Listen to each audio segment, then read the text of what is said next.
Go ahead. Thank you. I'm going to have to for the purpose of our presentation.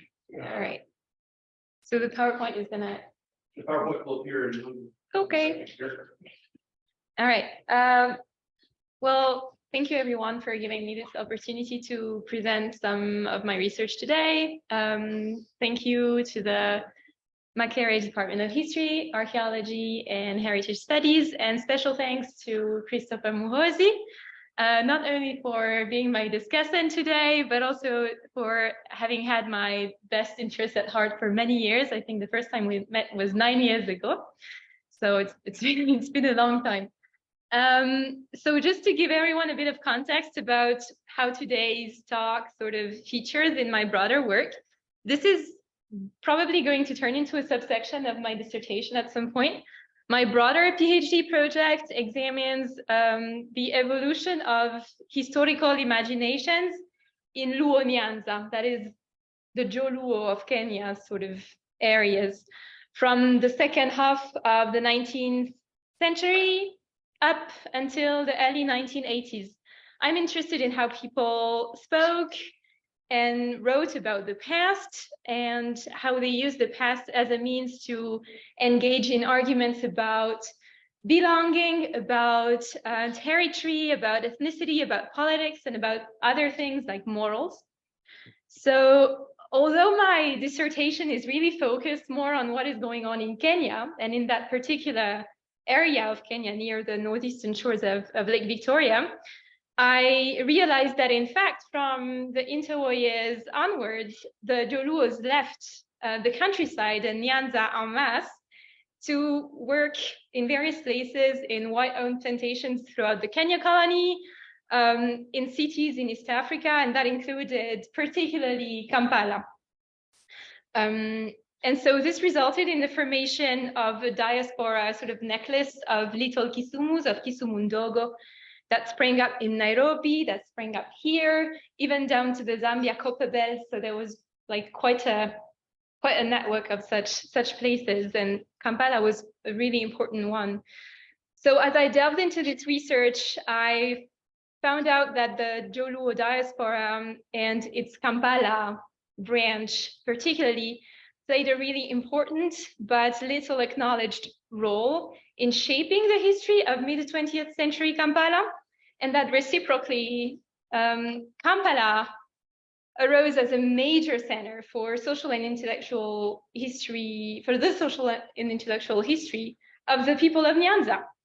And so this story, the story of how the Joluo diaspora developed, what the everyday life of these people in Kampala looked like as outsiders, and how they were gradually forced out of the country. This is going to be the focus of the discussion today. Slide, please. Okay, so the presentation that I'm going to give, the paper, today's paper, is to an extent about a disappearance. We're going to look at the lives of women and men who once made up a very substantial proportion of Kampala's population. According to the 1969 census, we had 120,000 Kenyan citizens who lived in Uganda. In Kampala, 65% of all non-Ugandans were Kenyan nationals. And in fact, one in 5 Kampala dwellers came from Kenya. So this is quite a lot of people. Most of these Kenyans came from the western parts of Kenya, that is the current Luo Nyanza region, which has a mostly Luo-speaking population, but also what corresponds to western region, that is mostly Luya speakers. I'm just going to show on the map for those of us who are here in presence. So from here, this is what we call Nyanza properly. And then here we have the sort of more Luya speaking areas, which used to be called North Nyanza, but now it's called Western. So the names might be a bit confusing sometimes. But I'm really going to focus more on the Luo speaking people. And so this was quite a big population in Kampala, but in 1970, the Obote government ordered the sacking of many of these Kenya-born foreigners, especially those who were occupying unskilled jobs. And so since then, their history has largely been erased from collective memory, both in Kenya and in Uganda, leaving only but a few landmarks in Kampala's urban landscape. One of these landmarks is located in Namuwongo, near industrial area, where one can find a Luo church, a Kenyan Luo church of the Church of Christ in Africa denomination, which in Luo is known as Johera. And I went there in 2018 and I spoke to an elderly man called George, who has since passed away. And he had been in the area since 1967. And he claimed, among other things, that Owino Market had been nicknamed after a Jaluo street vendor. So to people like George, Kampala's cityscape in places like Namuwongo or Owino Market was really living proof of a historical presence and a departure of the Kenyan Luos. For historians, documenting the kind of past that George was referring to presents, I think, both a challenge and an opportunity. The National Archives in Uganda and in Kenya have relatively little to say about historical phenomena like Kampala's Kisumu Ndogo. This is not where you're going to find most of the information. But we should try to see this also as an opportunity because it forces us to look for other types of sources. And in this process, I stumbled upon many well-known sociological and anthropological studies that were carried out in Kampala, about Kampala, and about migrant communities. These were often published in the late colonial and in the early post-independence period.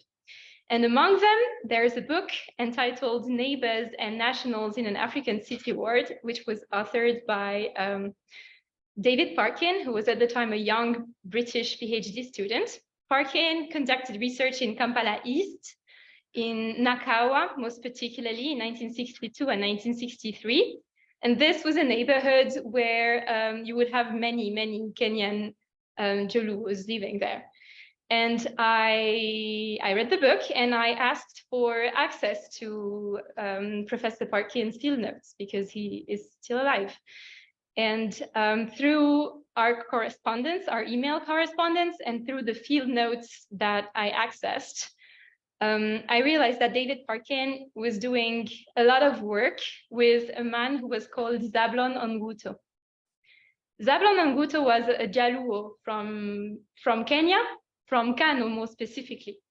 And that raises a set of questions around who is actually authoring the study and how anthropological knowledge is being made. And so the two of them, Parkin, who was an outsider, and Onguto, who was an insider in the communities that they were studying, together they composed an archive made of notes taken on the spot, but also leaflets, ephemeral documents that really depict the everyday life of Luo workers and their family in Kampala in quite a lively and very down-to-earth fashion. Can I see the slide? Okay, so this is one of the documents that I found in that archive that I wanted to show you. It's the document on the left for people who are online. This is sort of a, how do I describe this? This is an advertisement which was circulated by the Luo Union in South Africa, which is a big welfare association at the time that organizes Luo social life and controls people's behavior. For example, they used to repatriate a lot of women they considered loops back to the village, and they really organized social life in a very powerful way. And so this is an advertising that is telling us that there's going to be an event in Nakuru called the Bottle Party. And the purpose of the event is to raise funds for a nursery school and to socialize with people who are in the area as well. So we can't see very well, but it is written in Luo. And this is typically the kind of document that you can't really find in archives proper. It's a document that's meant for quick circulation around the neighborhood, and that kind of dies right after that. But because here we have some anthropologists on the ground who were collecting those documents because they were studying everyday life and things like this, how people make community on a day-to-day basis, that document has survived and we have it today. And so I think this is a really interesting source to think about, not just the Luo, but also urban life in general. And it's really a kind of source that breathes life into more dry things, like the census data that we can see on the right. So these are not just numbers, they are people organizing life. Okay, so the following presentation relies on the analysis of these field notes and other field notes that I've gathered from other surveys. And I have combined them with other types of sources like government archives, censuses, newspapers, parliamentary debates, and some oral interviews that I've done as well. Using these sources, the narrative that I'm about to present is making basically two interventions. Number one, the history of this Joluo life in Uganda and of the eventual expulsion or sacking that happened in 1970 helps, I think, put into perspective how the redefinition of citizenship rights in post-independence East Africa affected communities of African foreigners. In the historiography, there tends to be a focus on the 1972 expulsion of those who were called Ugandan Asians. But focusing on this event in an isolated fashion obscures the fact that immigration policies, immigration laws in Uganda as elsewhere on the continent also often affected African foreigners, people who found themselves in situations that they weren't citizens of what had become an independent country.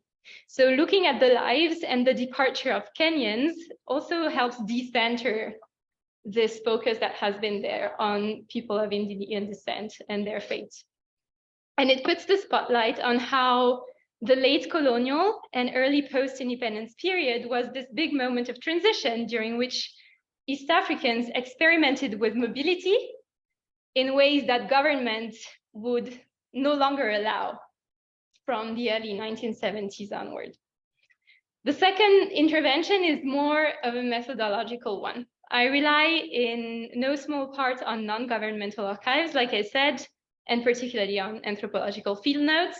I think that this forces us to delve into some of the intricacies of knowledge making in late colonial and early post-colonial Africa. It raises questions about the complexities and the inequalities that are embedded in the production of anthropological knowledge, and to pay attention to the role played by African assistants, intermediaries, and intellectuals in shaping studies which were authored by outsiders.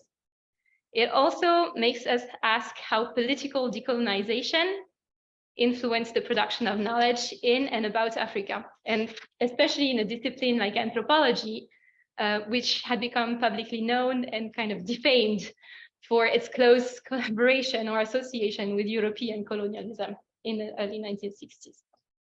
So field notes, they allow us to ask those questions about knowledge making, but they also present the advantage of bringing to the fore the very unremarkable aspects of people's day-to-day lives.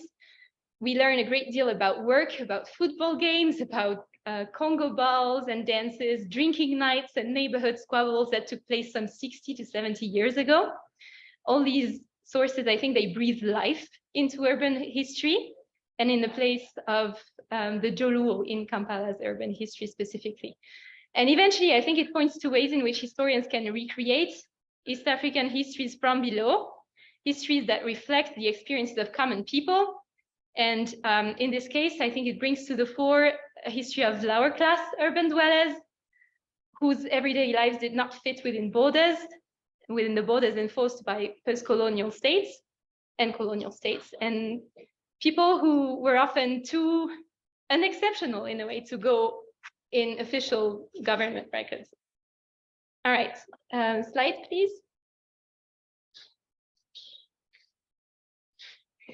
Okay, so I want to begin by giving you a bird's eye view of what Kenyan immigration looked like, for which I'm actually going to use census data and sort of government archives because it's quite useful to do that. Although it has failed to capture historians' attention, Kenyan immigration into Uganda represented a very significant demographic trend in the mid-20th century. As many of you know, Uganda was a land of immigration, just generally speaking. And through the organization of two censuses, one in 1959, the other one in 1969, we get a pretty good idea of where the foreigners were, like what their numbers were, and what their geographical distribution was. So using census data, we can highlight some of the general features that characterized Kenyan immigration. We know that it began in the interwar years, that it accelerated in the late 1950s and early 60s. And by 1969, over half the foreigners in Uganda are either Kenyan or Rwandan. But Kenyans, unlike Rwandans, settled primarily in the eastern regions of Uganda, in Kampala and in Jinja. So there's a map on the wall for those of us who are in here and online for the others. So the Rwandan distribution is on the right, and the distribution of the Kenyan population is on the left. These maps are mine. They're made from the census data. So what we can see, or sort of see, is that we have a lot of Kenyans in the eastern regions, like I said, and then the dark spots are for Jinja and for Kampala. The dark spots are places in which they represent over 20% of the African population. So it's a lot of people. So that's one difference. Another difference is in the number of women who are moving.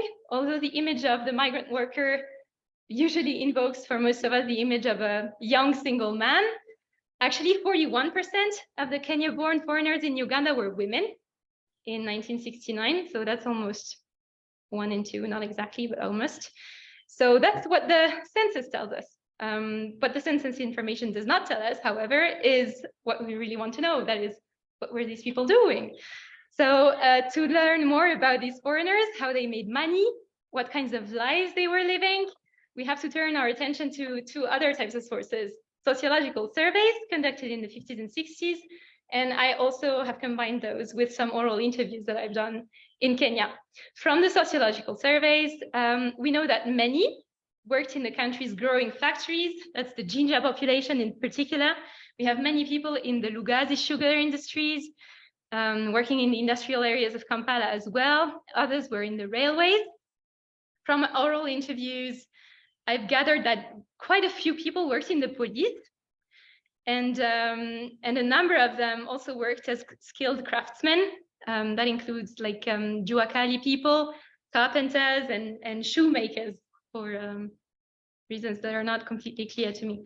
Another small segment of the Joluo population in Kampala was the Makerere students, and who were organized in the Luo Students League, sorry, not the Luo Students Association. They were numerically not very significant, those a few people, but they were very significant from a political and sociological point of view, because these are the people who are going to make post-colonial Kenya, people like Bethwel Ogot, people like the statistician Simeon Ominde, a lot of people that you are going to find in government as well. So yeah. What do we know about women? We don't know as much. We know that a lot of them in Kampala earned money by selling foodstuff in Nakasero market and by preparing home-cooked meals for workers that they would sell to workers. These kinds of economic activities are also telling us that you would find these Kenyan Luo migrant populations within Kampala, more in like the eastern areas. In the housing estates of Nakawa, we have a lot of them, Naguru, and then in Namuwongo in the industrial area as well. To understand why these people came to Kampala instead of Nairobi, for instance, which is maybe what some of you are wondering, we must consider how people moved around the northern shores of Lake Victoria prior to the sort of shutdown of the region that occurred in the 70s and 80s. Maybe we can have the next slide. So most Kenyan workers, like I said, came from the western regions of Kenya, regions that were known to provide great numbers of migrant workers in general, with men who traveled great distances to staff the docks of Mombasa, the breweries of Nairobi, the white-owned plantations, the booming industries of Kampala and even the copper mines. But if you are from Eldoret in the north or from Kisumu, you have to realize that Kampala looks a lot closer to your home than Nairobi does. And that is especially true at the time in the 50s and 60s. And it is especially true for those who came from the lakeside, people who would be around Kisumu. So at the time, people had many options to get to Kampala. One of them was to take the road and cross around, say, around Busia. So that's still how you would probably go about it today. But another one consisted in boarding the train, which was still possible. But the cheapest and the fastest way to get around was to use the ferries that used to circle the lake daily. What you can see here is some pictures that I took last month in Kendu Bay. Kendu Bay is a middle-sized town, which is in Homa Bay County district, Homa Bay district, in the Winam Gulf. This is the Winam Gulf of the Victoria. That's not actually that, because it looks like it's a bit green. So Kendu Bay is the red spot. If you go to places like Kendu Bay, here's what you see. This is the pier, and it's empty. And it's been empty for some time, because here you can't really see very well, but you have a cargo ship, what looks like a cargo ship, that has gone into the water. So that pier has been abandoned for some decades, but this would be the place in the early 70s, you could still do that, where you would go and buy your ticket, and you could buy your ticket up to Kampala from that point. You didn't even need to go to Kisumu. You could just buy it from there up to Kampala. You would have to change boats at Kisumu though. But the whole journey you could book from home. And it was very easy and it was very cheap, and the ferries were going daily. So in a way, to think about the migrations and the people I'm trying to talk about today, we also have to think about infrastructures that used to be there, but that have since then collapsed, and ways of moving that were there, but that are gone. So all of this allowed Kampala, and especially areas in East Kampala, to grow into that little Kisumu that I was talking about. What I mean by little Kisumu is not only that, you know, there were many Luos in Kampala, but also that Kampala was really important in the mental map of people who came from Nyanza. Kampala was a place to work and make money, but it was also a place where you could get education. A lot of people went to Kampala to go to secondary school or to get higher education, right here. It was also a place where Luo African independent churches were very active. This included churches like the Church of Christ in Africa that I've mentioned earlier on, but also the Legio Maria Church and others. It was a place where the Luo Union East Africa, that welfare association, was really very active, just as much as it was active in Kisumu or Nairobi. And it was also a place where it was easy to even purchase things like the vernacular press, like Ramogi being one of the really important vernacular newspapers at the time. So, slide, please.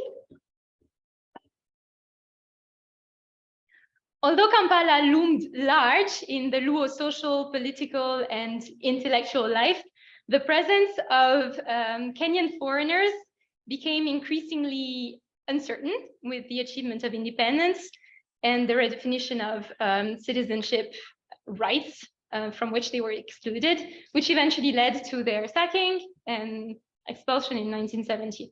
This dramatic event triggered a diplomatic crisis, which resulted in the creation of archives, paper, that can be located in Kenyan and Ugandan archives on both sides of the border.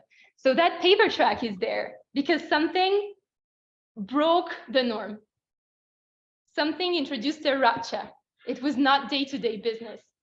But reconstructing the everyday, that is all the things that happened before 1970, is actually much harder than sorting out what the event that led to their departure was. So Now, when you begin from there, you must ask yourself, okay, how do I get to reconstruct that life that was those people's lives? And as I said, it has to take something unusual for you to access documents, even about something as banal as the everyday. And some of the unusual circumstances that would lead the everyday to fall under scrutiny and be documented for us is the rise of urban anthropology in Kampala. Until the mid-1950s, colonial social sciences in Uganda tend to focus on things like tribal customs. I'm putting quotes between all these things. Tribal customs, traditions, local histories, with an important attention given to the reconstruction of what colonial scholars imagine would have been an African traditional village life, because for them, tradition means village in some kind of way. But in the 1950s, something is changing after World War II. We have unruly labor politics throughout the continent that are forcing colonial authorities to come to terms with the fact that African urban masses, number one, exist. They are there and they are significant, but also number two, that they're becoming significant political players. And so the British Colonial Social Science Research Council started supporting the foundation of institutes like the East African Institute of Social Research, which is right here. That's the MISER. And in those institutes, urban research took the center stage. It became something really quite important, and that was new. The goal, and this is how a British administrator in Kampala put it, was to, quote, find out what Kampala dwellers had been up to, I quote, behind the bananas. So that's quite explicit. It's a series of, they organized from the MISER series from the East African Institute of Social Research, a series of surveys that kind of border on spying to find out what people are up to. And these surveys are massive. You have massive research teams of like 6 or 7 people. You would have, for example, typically 2 or 3 Europeans, but then 5 or 6 African research assistants who would be walking around Kampala doing household surveys, moving from door to door, interviewing thousands of people. I think for the first Kampala survey, it is 3,500 people who are being interviewed. So it is massive. It is extremely intrusive. It's hard to run away from these people. There's out of 3,000 people, you have to imagine that only 11 managed to avoid being interviewed. So it is hard to run away from them, that it's really intrusive, but it's also one of the things that we must think about is that it's really it consumes a lot of resources in terms of time and money to do all that stuff and hire all these people for this much time. So this is possible as long as you have empires backing up colonial research who have a strong incentive to carry out these surveys. But decolonization kind of ushers a new era in urban studies. And we're going to have a shift of paradigm. Towns that epitomize like African modernity are still appealing to young researchers who want to do new things and break away from the old way of doing anthropology, but they don't really have the resources that were there in the late colonial period. And anthropology is also going through its own crisis of, okay, how do we do away with the colonial burden? And that results in a renewed emphasis on participant observation. So this is the context in which you have younger researchers, people like David Parkin and his friend and assistant Zablon Anguto, who inaugurate new kinds of research methods and collaborations. Their new method is more reliant on having a few allies and networks of people you know, people to whom you're going to become indebted in some kind of way. It is less authoritative, and it requires that people sort of participate in your research, that they give you the things that are going to make your research possible. And that is what makes it possible for the personal archive of David Parkin and Zablon Anguto to even exist in the first place, and to contain the kind of information, the in-depth information about everyday business that it does. So, all right, let's move into the heart of what I found there. There are many themes that come up in this archive of Kampala East, and I can't possibly talk about all of them today, but the one that I've chosen to emphasize in this presentation is leisure. And I'm going to start with alcohol consumption in particular, because I think that alcohol tells us a lot about everyday life and also about the specificities of being a migrant here. So what we learn is that party life gravitated around many places. We have the famous Makerere hill dances, the metropole, the fancy bars of Kololo, of which there were at least 3. One was the Nyanza, another one the Moonlight, the other one was called Kololo International. And we have a lot of African beer bars and nightclubs in Chisenyi and Katete. Drinking mattered so much to foreigners in Kampala for several reasons. Bars and alcohol selling joints were one of the few places where interracial and interethnic mingling was the norm and not the exception. These were places where you met people. And people loved that. They also loved debating technicalities about where and how to drink, because that said something about people's social status and about habits. Drinking indoors at home was not the same as drinking at a Congo dance party, for example. It was also not the same as just sitting in an improvised baraza in like the streets. And that was also not the same as going to a bar where people sell bottled beer. And drinking from a bottled beer is not the same as drinking from other types of recipients like a calabash. And all of these things say a lot about people's identity, about how they choose to socialize, how they choose to present themselves. It says something about manhood and masculinity as well, because a lot of the people who are doing those things are men. And this is a way of presenting yourself as a particular kind of man. Drinking signals someone's seniority as well as masculinity. Having learned how to handle your liquor was a sign that you had been around town for long enough. And as a senior person, you would also very often invite people who had just come from, say, your village to come drink with you so that you can teach them how to also hold their liquor. So you are shaping up new men into becoming proper townsmen like yourself. Alcohol consumption was therefore gendered because the women who drank were accused of having low morals. They could be suspected of engaging in romantic arrangements of an unorthodox nature. And those who made a living out of alcohol, women brewers, for example, also had kind of an ambiguous status. So all of these things made drinking something really quite important, but sometimes even beer wasn't enough, to release all the stress that you had accumulated during the day, in which case you would associate that social drinking with other psychoactive substances like bangi, mira, and you could finish yourself off, with some kwete or busa or things like that.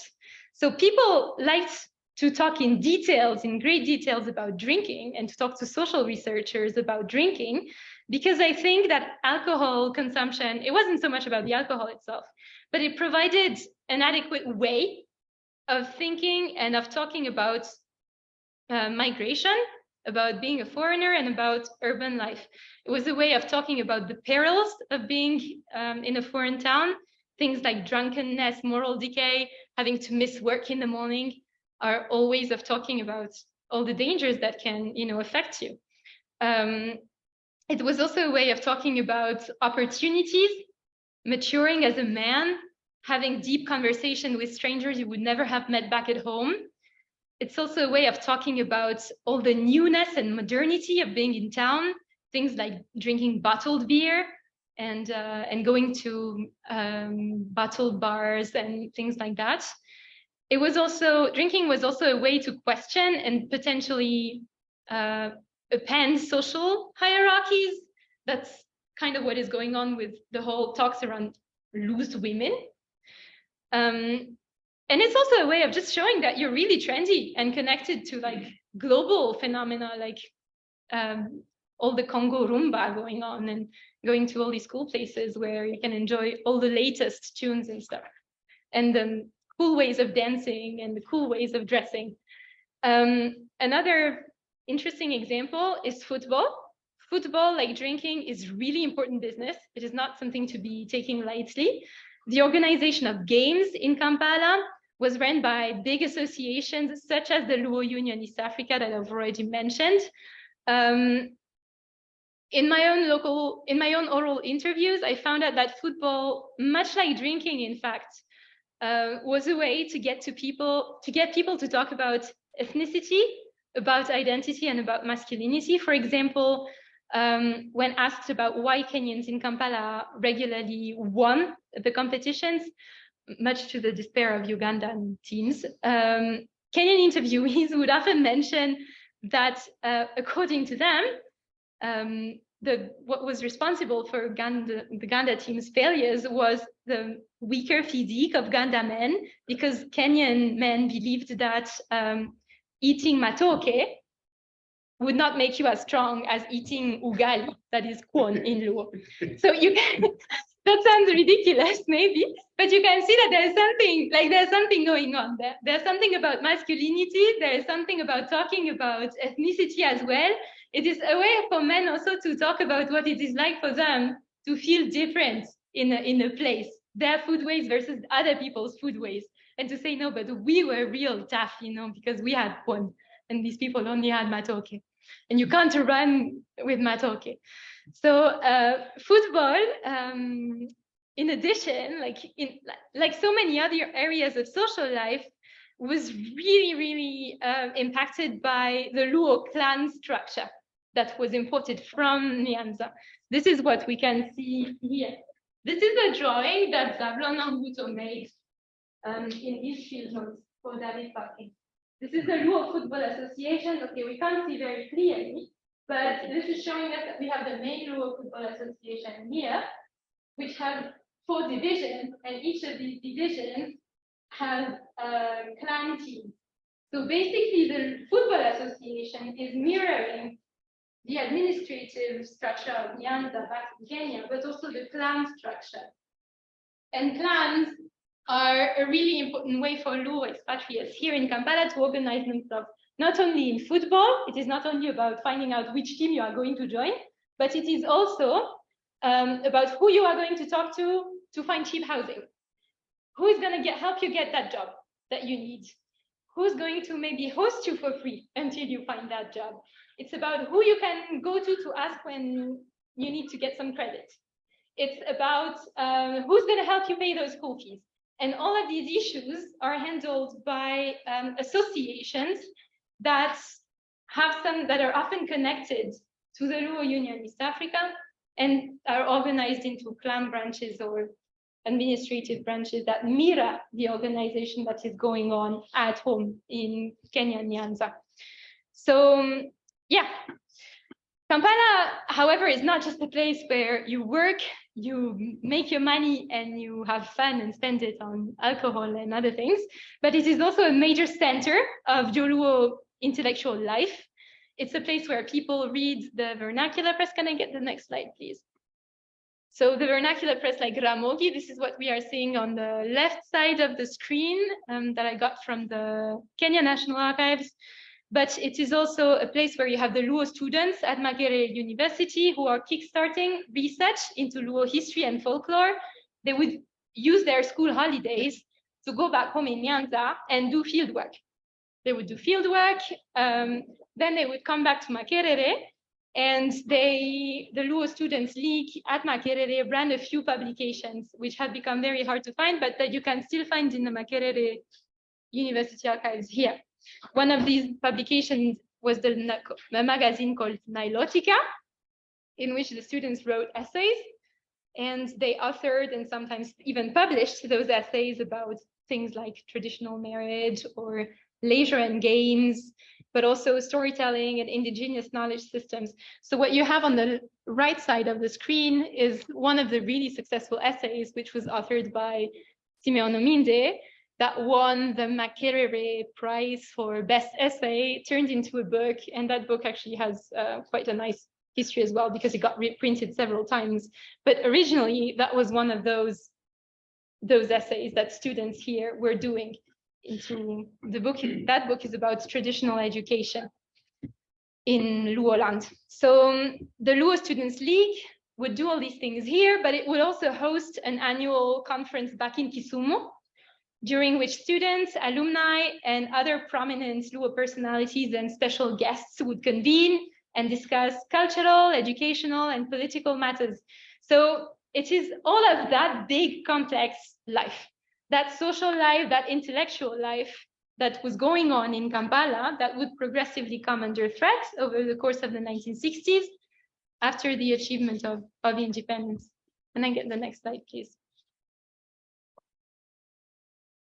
All right, so the 1960s are a period during which Kenyan expatriates here are greatly worried about their future in Uganda. In 1962, David Parking is doing his field work in Nakawa, and he's noticing, I quote, that Kenyans became apprehensive at Uganda's independence, that they would lose their jobs because of their expatriate status, and that many were set about preparing for an anticipated mass dismissal from employment. That is as early as 1962. And in a sense, these people who were preparing for the worst weren't completely wrong, because in 1969, we have the introduction of the Immigration and Trade Licensing Acts to the Uganda National Assembly.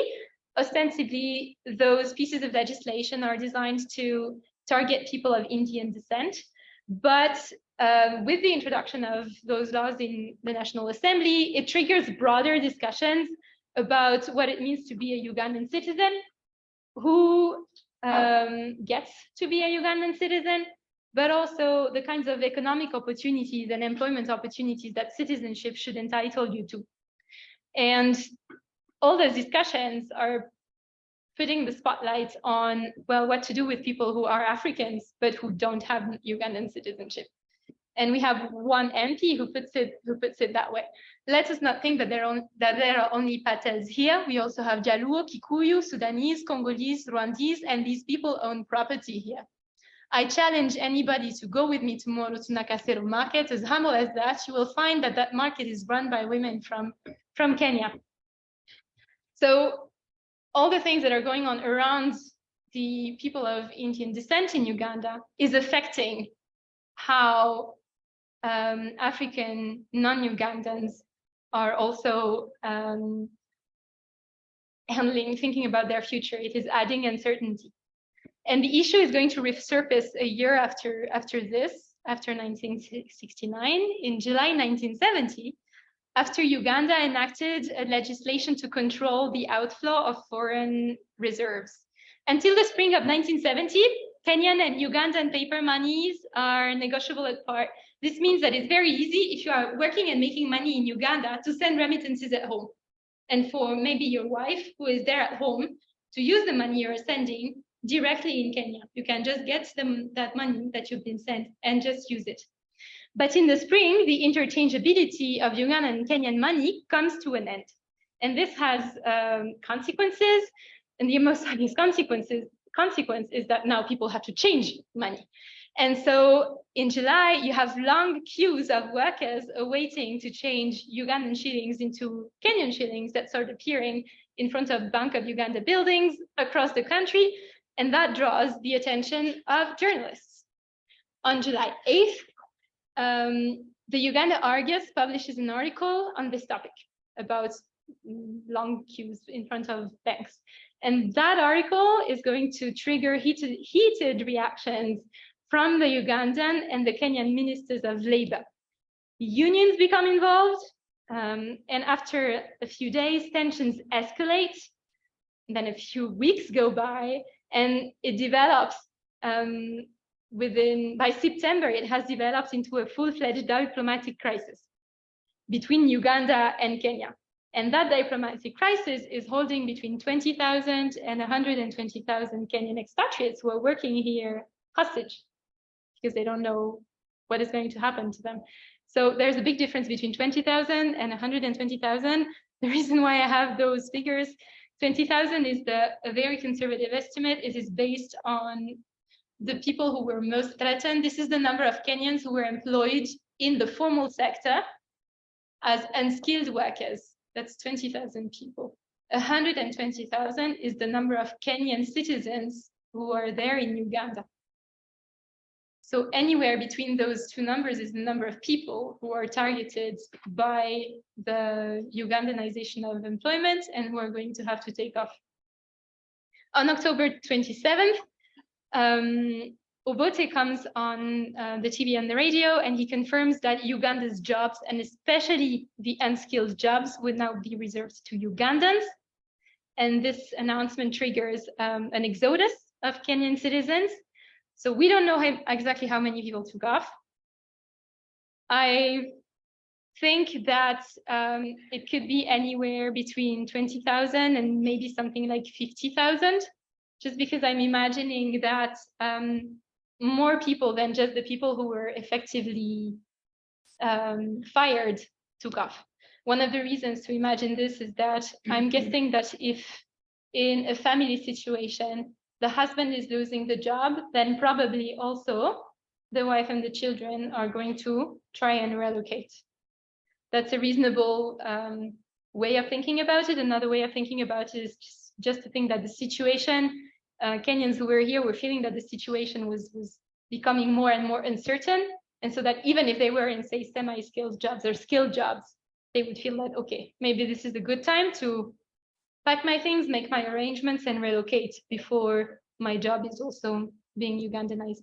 You can also imagine that employers could have done the same and just decided to replace their staff. So because of this, I'm imagining that anywhere between 20,000 and 50,000 is a reasonable estimate for how many people actually took up. But I don't know that. One of the most interesting aspects of that exodus of citizens, of Kenyan citizens, is how little it is remembered on either sides of the border as an actual event. There are several reasons for this.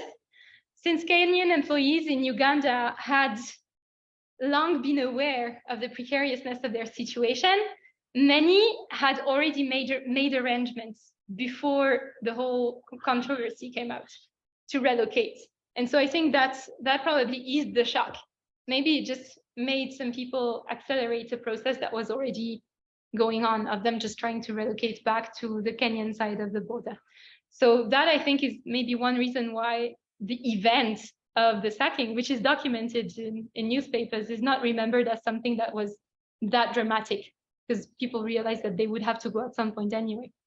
Another reason that came up through in interviews is that the people who had not made such arrangements and who were still laid off, they often re-entered Uganda a few months after the expulsion and sacking order.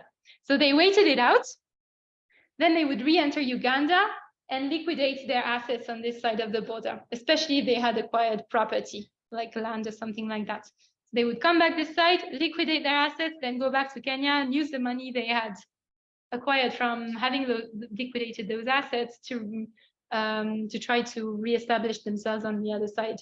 So it's not like everyone left and then it was over. People left, but they came back, handled their business, and went back again, things like that. Others still remained in Uganda throughout, and particularly those who were self-employed and whose jobs were not really that easy to Ugandanize.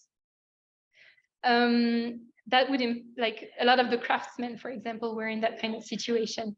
So those people eventually, most of them would take off, but because of the political instability that came here after 1970. And they would relocate to, for example, Kisumu. And this time when they did relocate, very often they came together with Ugandan refugees who were also relocating to the Kenyan side of the border at the same time. And this is documented in, for example, the Kisumu and Kakamega records. We see those movements of people coming to the other side. So the memory of the event itself, the 1970 event of that sacking and expulsion, is not very clear. And as if that wasn't enough, I think that it has been swallowed by the 1972 expulsion of Ugandan Asians, people who were called Ugandan Asians. That expulsion became very famous, and it kind of overshadows any other immigration policy that might have been there before. The event is so big that it has kind of swallowed the memory of the things that had happened to other people a bit earlier. So 1970 happens, it does happen, though it is not very clearly remembered.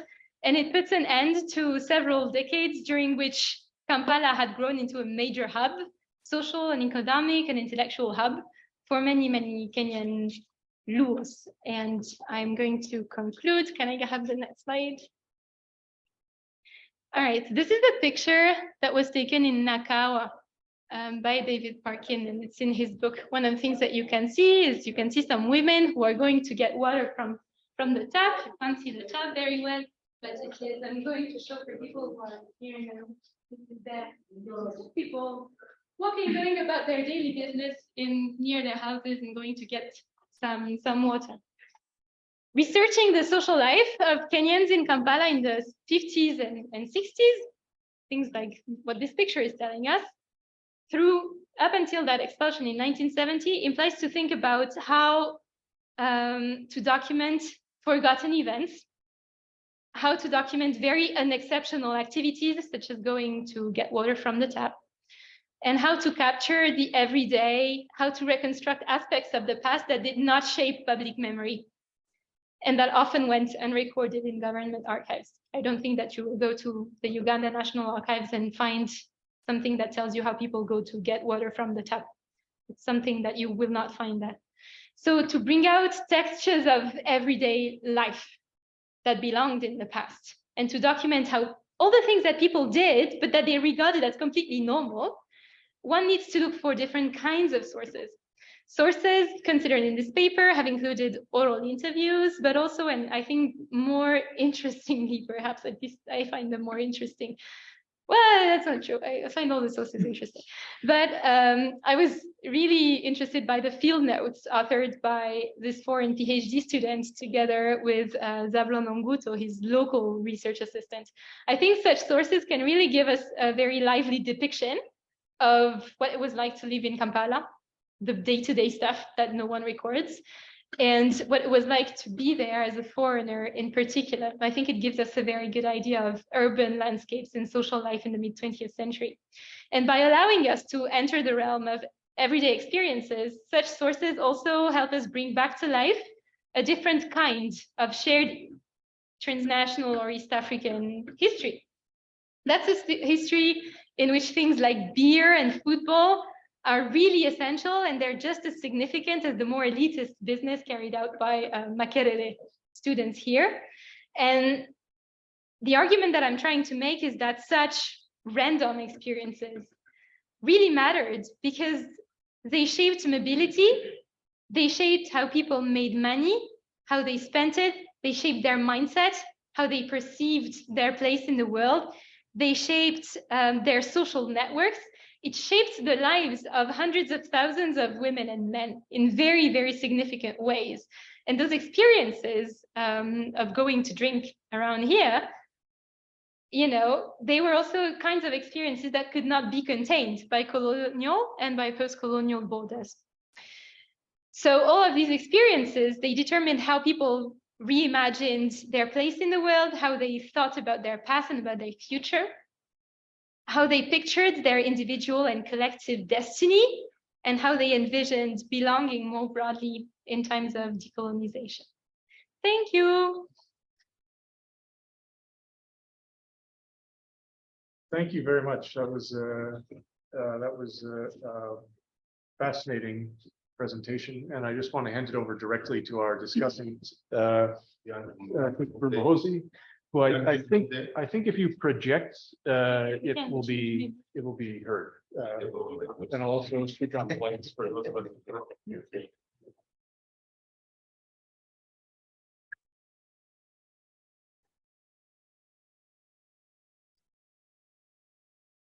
All right.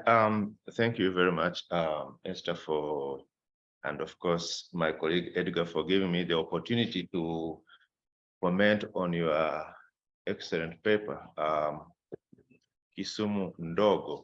So This, I should also disclose that I got the opportunity to look at the paper, which is work in progress. It's not a finished paper.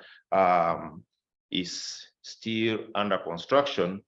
And so I got that opportunity to look at it, but also I keenly listened and indeed followed the paper. So some of the things are in the paper, and some of the things in the talk might not really be in the paper, but the argument is the same. And so if you hear me mention something which you didn't pick, then that is because there is another paper that there is another source that I picked it from. But hopefully everything will draw on what she talked about. So I enjoyed listening to the paper and indeed reading what I read on this social and intellectual history of those you call the Jaluo diaspora in Kampala. And the paper touched also on citizenship, belonging, community making. And of course, the methods, they're not so usual methods. So we are not so much looking at the formal archives owned by the government. So you are encouraging us, you are pointing to us that as historians, as scholars, there are other sources that we might consider useful, especially depending on particular topics that we are studying, which I also find very useful.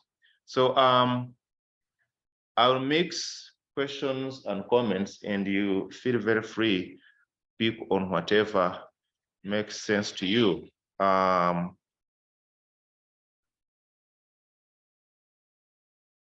So yes, I like the idea of beer, soccer, football, significant, where you make the comment that significant in forming an East African federation. But I was wondering whether the actors themselves were aware that this is what they were doing, or is this your analysis, is this your conclusion that rises from your analysis of your data? And again, my comments might not flow in a particular manner. And so, for instance, Kisumu Ndogo. So Kisumu is like the main town, hometown of Luo in Kenya. And by the way, is it Jaluo, Joluo? I'm speaking, so I don't know, that could be influencing, but I also noticed that the spelling, there is here, the tendency we call them Jaruo, so J-A, but I also noticed J-O, so you could help some of us clarify that. But going back to Kisumu Ndogo, so is this your creation, or this is their creation? And I'm being deliberate on there because in the talk, but also in the paper, to me at least, it's not so clear who are the they. So whose creation is Kisumu Ndogo? And I'm also curious, Ndogo is Kiswahili. So if people are trying to imagine themselves as a Luo in the diaspora, why are they coming up with a tag which actually takes them to Swahili rather than Luo? I don't know whether they are signaling that, okay, these are Kenyan Luo or not. And which makes me actually, when you talk about Kisumu Ndogo, makes me think of Lisa Malik's work on ethnic purity, especially among the Burundi refugees in Tanzania, where they tried to imagine themselves as especially those who are in the camp, imagine themselves as the real Burundi people. And so if this Kisumu Ndogo idea is a creation of those people, it would be great to hear how this idea evolved. And did they come, for instance, to Uganda when they had that idea, or this is something they created? And then you talk frequently, you mention Kenyan Luo. Again, I'm not trying to start another era conflict by referencing the borders which were redrawn. It was I think some people could have thought about it as an April Fool's Day, because it was on April 1st when the borders were actually redrawn, and so Uganda lost that part up to Nakuru, including Kisumu. And so I'm wondering, the identity of those people you characterize as Kenyan Luo, what is the history? What is that history of that identity? Those people understanding or having the consciousness that we are Kenyan Luo, bearing in mind that there is a huge, like substantial number of Ugandans in the north and the east who are Luo themselves. And so basically, I guess it makes sense when you say Kenyan Luo, you want to differentiate the Luo of Uganda from the Luo of Kenya, without mentioning the Luo of Sudan.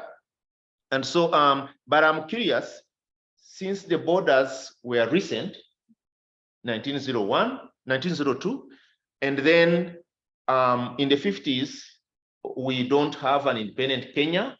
So to have, like you rightly said, to have issues of citizenship crop up. And so, and these borders, of course, they were arbitrary. When you read the story, the borders are arbitrary. And so some of those people have relatives in Uganda, and which, like I'm jumping to another comment when you say some stayed because some of their jobs were not like threatened, you could keep the job, but probably some stayed because they had relatives, and some stayed because there was actually not even any cultural difference between Luo Uganda, Luo Kenya, and so it was easy to blend in. It was easy because this was their home, kind of. Let me talk about. Let me pick up this. Okay. Okay. So the idea of decentering the Asian question, which you rightly say has attracted a lot of attention. I agree with you. But how comparable is the expulsion of the Kenyans to the expulsion of the Asians? They were both in the economy, but occupying different levels in the economy. And then bear in mind the reasons given by the Ugandan government to expel both. And then bear in mind the international ramifications. From what you said, it seems it was just for the Kenyans, it was just Uganda and Kenya in that exchange. But when you talk about the Asians, there's a lot of noise from England, from Canada, from the US. So there is that. But also, let's bring in the Rwandans. Okay, so I don't know whether you also want to speak about, so there's this idea Uganda is chasing foreigners, Ugandanization. But around the same time, Uganda is actually welcoming refugees from Rwanda. And then they also, where you mentioned that there is like a silence on the Kenyan expulsion. So to me, again, we need to understand that silence in terms of the players involved at that time, but also kind of the continuity of the story. Did the Kenyan story end at expulsion? And vis-a-vis, if you bring that into conversation with the Asian story, because the Asian story is ongoing, they came back. And when government changed its view about the Asians, they came back. the Kenyans were never called back. The Asians were compensated. So to me, we actually not decentering when it comes to the Asians, it's still at the center because there is like some, if you want, positive discrimination. No, not positive. There is some discrimination. These people were given back their stuff. They were compensated. The Kenyans never came back. Then when you move to the Rwandans, again, sustaining the story, I'm trying to talk about why not the silence. The Rwandans went back also, at least most of them or some of them, and then they captured the country. They are running the show in Rwanda. And so again, that keeps them the light on them. So anyway,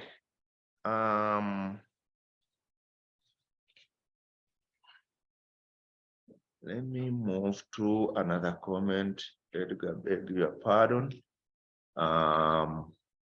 Yes, as I move to the next comment, you talked about the beers. I was actually curious. Yeah, I take beer. Just, but that's not my curiosity. But yes, probably that informs my curiosity because I'm curious. What kind of beers were they taking at that time? What kind of beers were people drinking? Which brands? And I know somehow you talked about this. You can still speak a little about it if you want.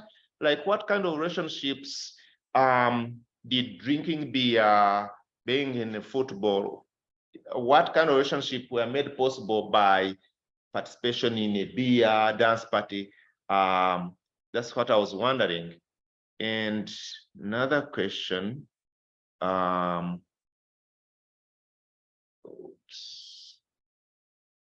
Okay.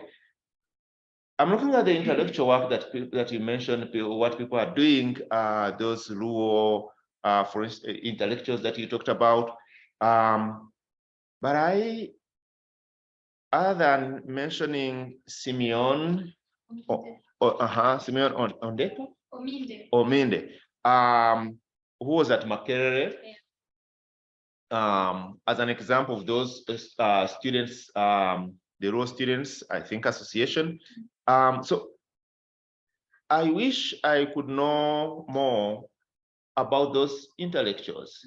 Are they men? Are they women? Are they in school? Are they not in school? Like, who are those people? And what was motivating what they were doing? What motivated that kind of intellectual work? And then I don't want to take a lot of time concluding and switching to the data again. So I'm looking at the work of Bakin and Zablon, and so asking, because scholars are increasingly going back to, we all go back to, if we can get access to those field notes, if we can get access to the data that I collected, we want to use it. But then I'm asking, how reliable is that kind of data? Okay, if we understand, can we have more information rather about the circumstances in which that data was collected, and those circumstances, do they affect the validity and the reliability of that data? The picture you showed, the sketch that Zablon made, and then of course sent to his colleague or supervisor or boss. Is this Zablon's own work? Is he reorganizing or organizing the rural football league and then imagining it or seeing it as organized along rural clans, and he comes up with that sketch? And because he's rural himself, okay? So is Zablon, probably that's the other question, is Zablon as a data collector just a data collector? Is he an innocent data collector? And so that means for those who were working with colonial anthropologists, were those people innocent data collector? If you send someone, you are in England and this person remains here in Uganda, is collecting data, is not supervised, okay? but you take up everything this person sends because he is in the field and he's one of those people. So is it possible to draw a margin between his wrong views and his the scientific data, so to say, that this person is sending? So and then, like you said, 3,000, was it 3,500 people, and you have only 11. So the response rate, like people who participated, that's the, yes. So, I mean, that's incredible, but that also speaks of coercion. So I'm asking, is there consent? Okay, was there consent? You will say, okay, this is stuff of today. Those days it wasn't there, but then we know if it wasn't there, what happens? Okay, and would if someone went to collect data, did they say they have come to ask questions, or they have come for a meeting, and if you do not attend that meeting, you are liable to give this number of unpaid labor, or there is a prison term to. So I'm trying to allow myself to think about the circumstances in which that kind of data was collected, and how those circumstances can undermine, so to say, the validity and reliability of that data. Nevertheless, I'm sure those data sets are very useful sources of data that we can mine and cautiously use in our writing. Thank you so much. Thank you. Thank you. Yeah. So, you can respond to as many of those as you'd like right now, and then we'll move from there on to questions. Yeah. Should I move again to the other side, or I don't know. Let me For purposes of they can actually, I think, see, but it should be at the center, not in the Sure, margins. Yes, I yeah, think, please. I think it picks up the audio from there, but it's probably better to be yes, here. that'd be nice. So I just want to start maybe with some a note on word choices. Luo, Jaluo, Joluo. So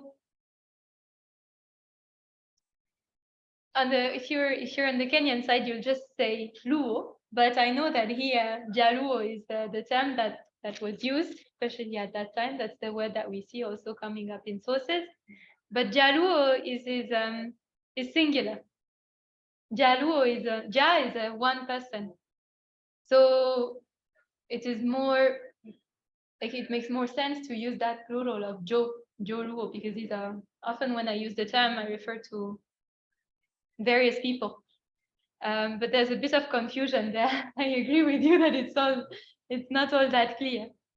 All right. So, and then also, hey, why would you say Kenya Luo, knowing that Kenyan citizenship does not even exist as such in the 1950s? So one of the reasons why I used it in that paper was just for the sake of distinguishing the people that I was interested in from Uganda Luos. But I think it is completely correct to point out that there's some tension. So then explore the tension there. Okay, the fact that some people obtained Kenyan citizenship became important after independence, because that had implications in terms of who would be able to stay, who would be able to get what types of jobs. So the Kenyan bit becomes important in the 60s. In the 50s, it is not so important. And like you said, there are people who belong to communities that are on the border. This can be true for the Luos, but it is perhaps especially true for some Luya clans. And one interesting case, for example, is Humphrey Luande. And I spoke to his son. His son is in one of his sons is in Kenya, but other sons are in Uganda. One of the sons is Kenyan, but others are Ugandans. Humphrey Luande was born, probably according to the Kenyan son, on the Kenyan side of the border, but he made a career as a trade unionist and then as an MD on the Ugandan side of the border. So, and the descendants today is on both sides. And I think these are some people who have a relationship to belonging, which is much more flexible than at least than the governments would have it, how the governments would have it. So yeah, like that tension is there, but I noticed it more among some of those Luya communities, perhaps more so than Luo, but it is also there. I know it is there. Also, I think part of what is interesting is that in the Kenyan Luo identity, the migration narrative of how they came from the Sudan, traveled through Uganda, then entered Kenya, split at the Ramogi Hill, then went across the Winam Gulf is a really important narrative to talk about Luo identity in general. So it is relevant that all these people who are migrants in the 1950s, the main sort of narrative that binds them as people who can imagine themselves as Luos is also a migration narrative. And it is a migration narrative that takes them through Uganda. Like, so for people like Bethuelo Got, who was studying at Makerere, when I spoke to him some years back, when I was talking to him about all these things, he was telling me that this was just people who were coming back. They were continuing the migration that had never stopped. And in a sense, he's not completely wrong, because the migration of Luos, it doesn't stop like that far back in time. People are still settling in South Nyanza, moving to Tanzania well into the 40s, 30s, 40s. It slows down in the second half of the 19th century, but it is still there. So like, I think that how you interpret that migration is like it's an open-ended question more than something that you can say, oh, these were foreigners who came here as foreigners. I think it was a bit, maybe it might have been a bit more complex than that. Also, the intellectuals who were here at Makerere, so who were they? You have people like Bethuelo Got that I just mentioned, who would become the main founder of Kenyan historiography, probably even East African historiography to an extent, and also like created the Department of History of the University of Nairobi and of other places in Kenya. So you have him. You have other people, Simeon Ominde that I mentioned, who became a statistician, who also worked in government, a lot of people who worked in government. You have Henry Owora Nyumba, who became a colleague of Ngugi wa Thiong'o, also at the University of Nairobi. So a lot of really prominent intellectuals did their intellectual training here from this institution and were members or people who would be closely connected to the Luo Students' League. These are mostly men, like you probably noticed, but the gender bit is also interesting because it's not that women are not there. For example, Grace Ogot, who became a politician, who became a very renowned writer, an advocate of women's rights at the UN, and who is also the wife of Bethuelo Got, she was also in Kampala at the same time as Bethuelo Got. I don't think they were together yet. I should maybe double check. But she was here to train as a nurse. So there were like women, but perhaps not quite in the Makerere circles, but they were around. They are there. For Ominde that I mentioned, who published that essay, The Luo Girl from Infancy to Marriage, there's I was told very recently, it was 2 weeks ago, I was talking to someone who is a relative of Simeon Ominde, who was telling me that actually he thinks, this is something that I would have to double check, that most of the research that was done for that paper was probably done by his wife, Mary Ominde, because in that book, in that essay, he's documenting things like Siwinde education that are run by old women. So these are not typically spaces that he would have had such an easy access to, him being a man and being stationed here and not in Nyanza. So I was told by the person who told me this is Tony Olang. He's also a writer in his own right. He does research into Luo history. He told me that he had been told in among relatives that it is Mary Ominde who did a lot of data collecting for and together with Simeon Ominde.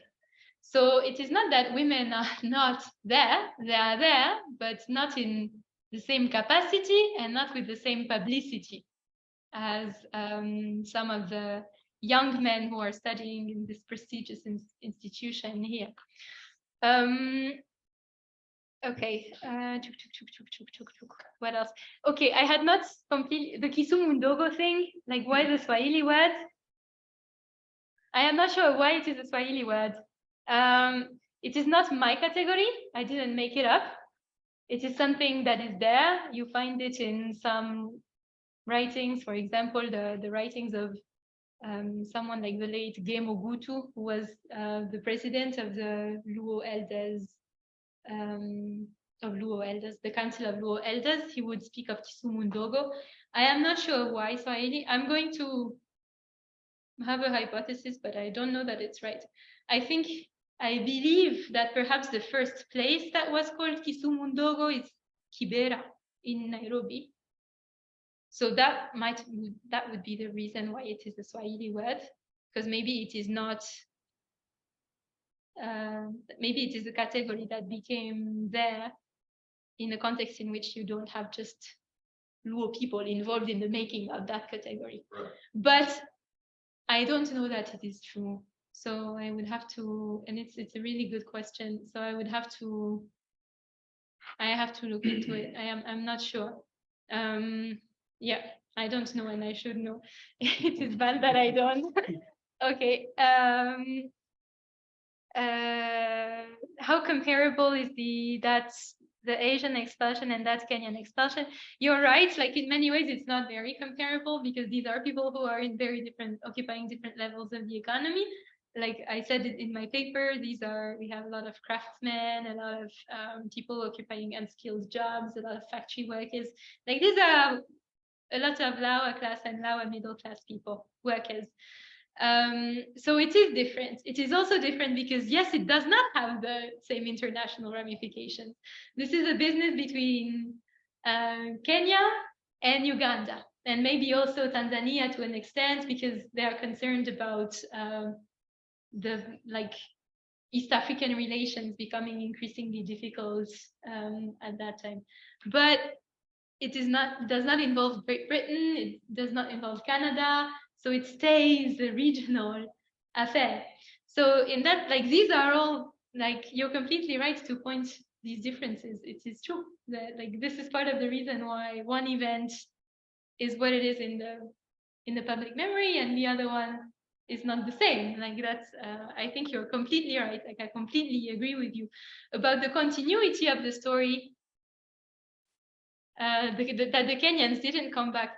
Yeah, as in they didn't come back with compensation and a lot of publicity. But I mean, there are Kenyans around. If you go to Namuwongo, you will also find them, and not just in Namuwongo, also in other places. So there is some continuity too. When you find some people who have a memory of their grandfathers having come here, then maybe they came back to Kenya for some time. Then they themselves, when they started looking for jobs, came that side. So I think that there is also a kind of continuity, but there isn't something like a public acknowledgement of the loss of property and then compensation things. That one is not there. That's true. And that contributes to shape the memory of the event. It's one of the reasons why it is not really an event, even in and the name of Owino was also switched.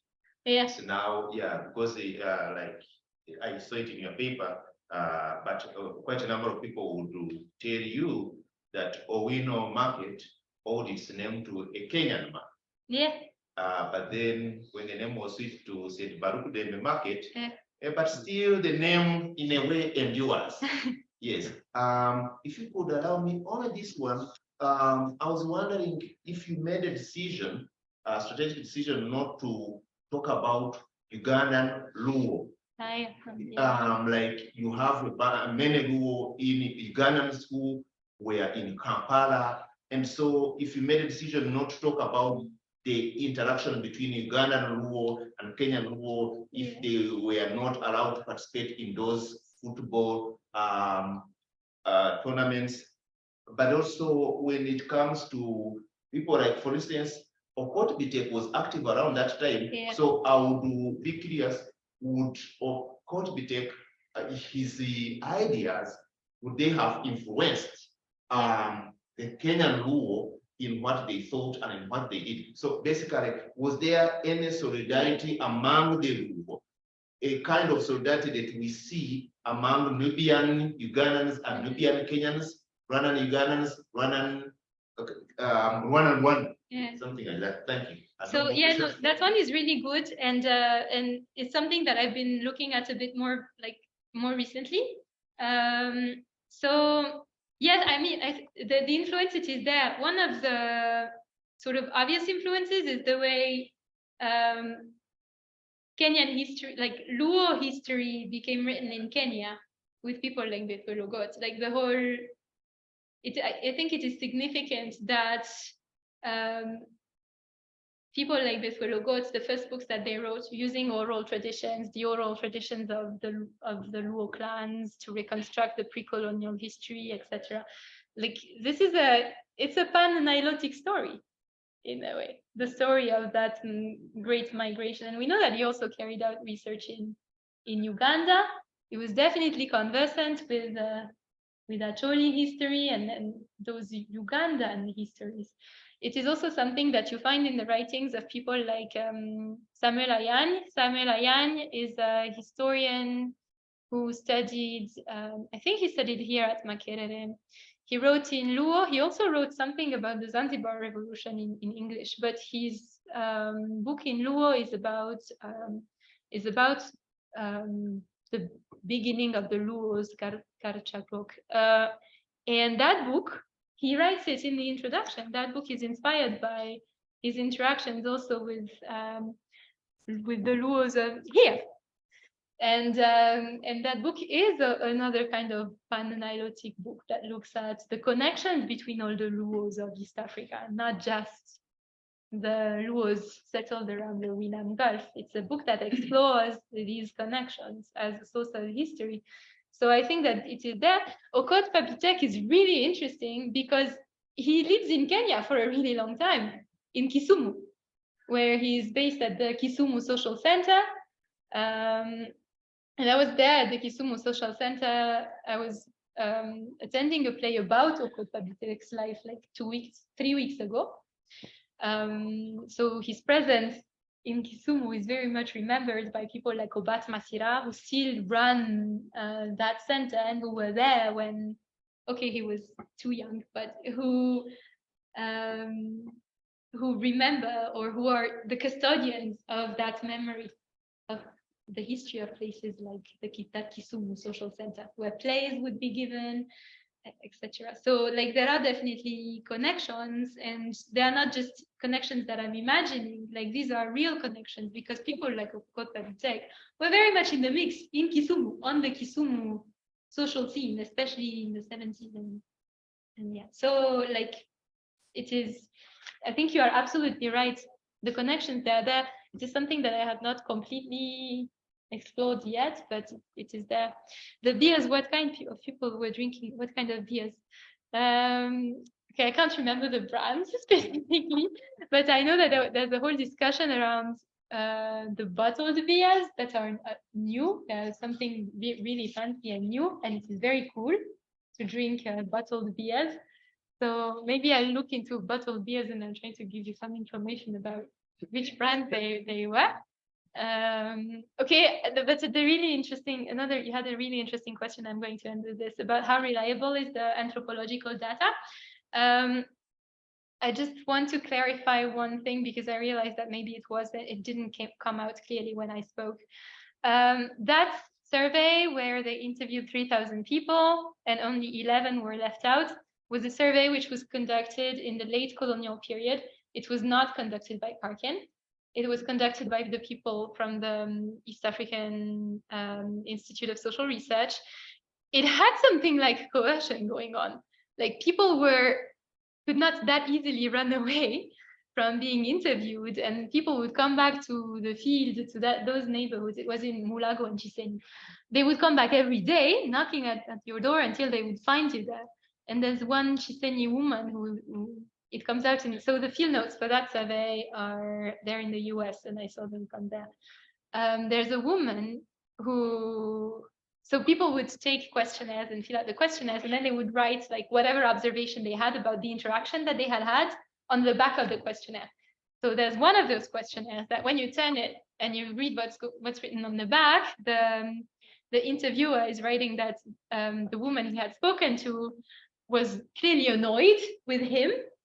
And he asked her, why did you come to Kampala? Because that survey wanted to look at why people would come to towns and migrate to towns. And she said, and it's very funny, I think it's very funny. She said, I came to make money. Like you today, you came here to make money. So it tells you that people have, some people make very sarcastic comments, and they're clearly not that happy to. She's right. I came here to make money, like you also came to make money. So yeah, like so like you said, I think that coercion, and you can feel that woman being annoyed at having to answer those questions, but it is completely shaping the data that you have completely, but it's not uninteresting. It's not uninteresting to even see things like someone making like a very funny comment like this that goes on record. You can sense the tension there, but that tension and that coercion that went into creating that document, it's a source also.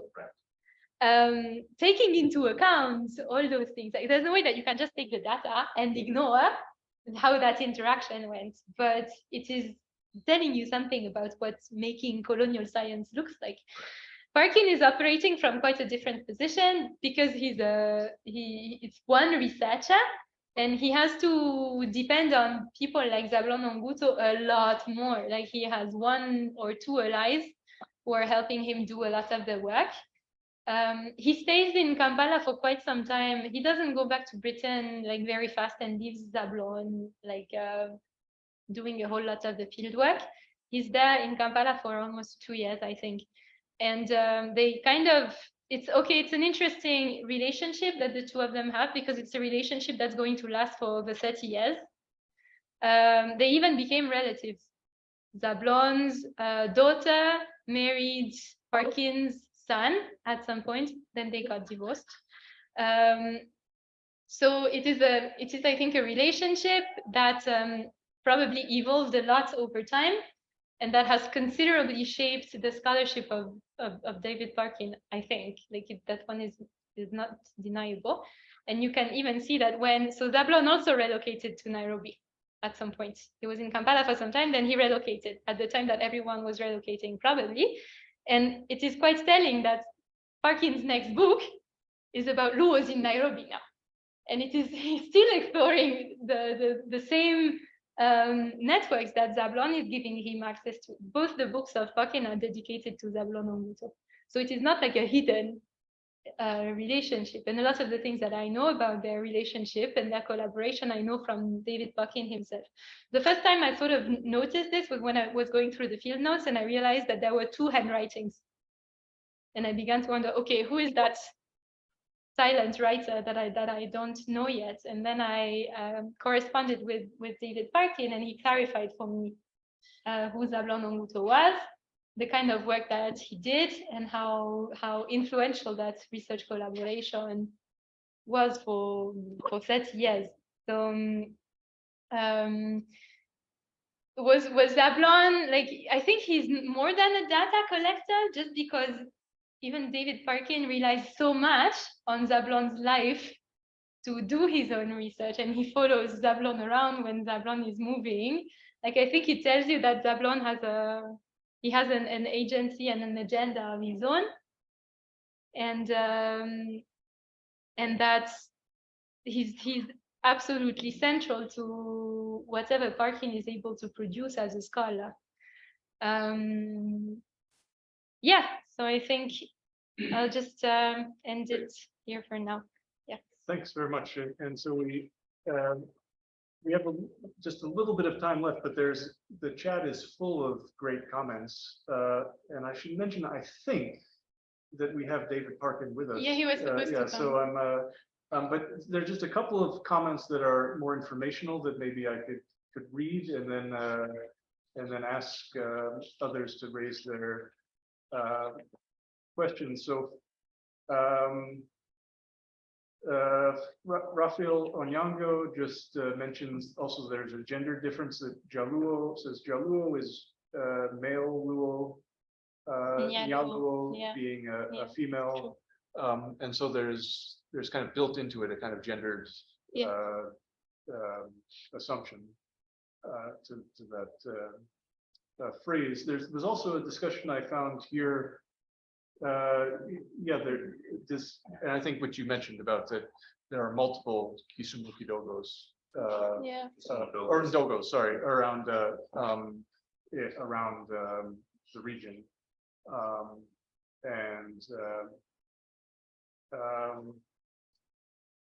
right. There was a question about, I think you've addressed the question about sort of giving us a bit more about who some of the intellectuals were and so forth. Just for those online noticing where power is coming in and out as we talk. I could read, so Pamela Kabod has two, I believe, has a question here. I could either read it or you could unmute and ask the question. It's a question about what were the major sectors in the economy where the Luo intellectuals were employed in?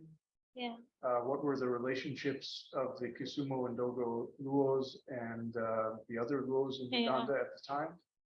How did these relationships affect their social life?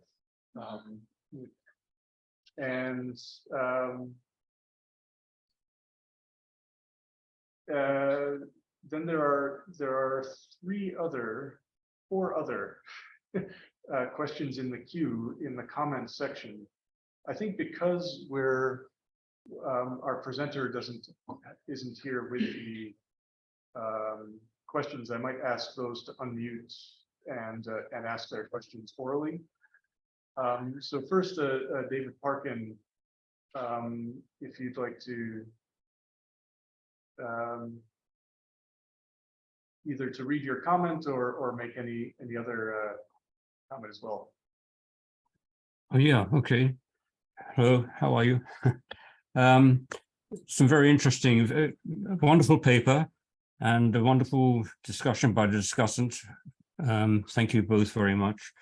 It's wonderful to go back in the past like this. I think the question of validity of data is a very good question. You're quite right to ask it, absolutely. I think that Esther has clarified the way we went about it. It was, yes, I was a researcher and I've been trained, so, and yet at the same time, we became part of a network, Zablon and I, and as Esther pointed out, we became relatives over many years, 30 years contact until sadly he died. Now, this meant that in a sense, what we really did was just interact with people. I did have a little notebook with me, which I would occasionally use to jot things down, but always with the permission of people. And as the discussant mentioned, there's a question of consent. And indeed, nowadays, we have this notion of informed consent. That wasn't around in those days, perhaps it should have been, but there was always consent because the idea was to present ourselves as interested in the history and customs of Luo. That was basically what we were doing, history and customs of Luo. And people found that perfectly acceptable. And I guess that's why they were very happy that the Luo community, the Yolu, could be regarded in this way, that they were certainly worthy of scholarship because they were a formidable force in the development of Eastern Africa. There's also the question of language. In my own chat thing, I just asked, well, Kisumu Ndogo, yes, it's Kiswahili, and I wondered whether it might have been Kisumu Martin, kind of little. But of course, I guess that wouldn't have identified it in the eyes of many non-Luo. So perhaps Kisumu Ndogo was an appeal, in a sense, to the world at large, that this is a settlement of Luo. I can't think of any other explanation. But it does raise the question of the relationship of Kiswahili to the Luo at that time.